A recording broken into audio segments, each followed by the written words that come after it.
I'm sure all of you guys have wished after you've done something that you would have been watching what you were doing or would have looked at your surroundings before you did it. Well, I had a lock-in at my church when I was in 7th grade, and I was going to get a sleeping bag out of my basement for the lock-in, and there was a floor drain cover sitting on the shelf right next to the sleeping bag. I went to pull the sleeping bag off the shelf, and the floor drain cover fell on my toe, and it cut open my toenail bed and split my toenail in half. And I went upstairs and I told my mom, and she told me it's not that bad, you're fine.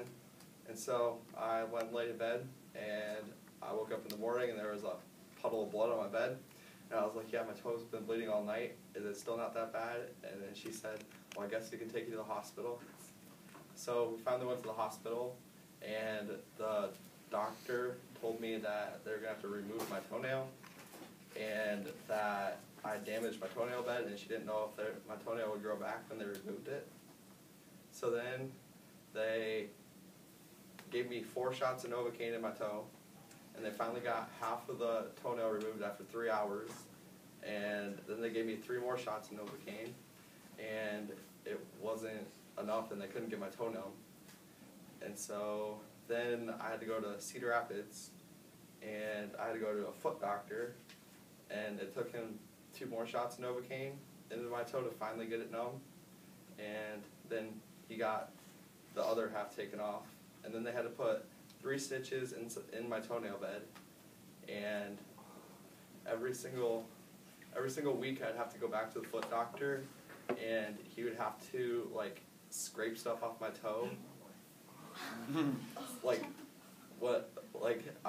Every single day I had to put iodine and gauze on it, and the gauze would stick to it, and the iodine would build up, and then they'd have to like use a spoon to scrape it off.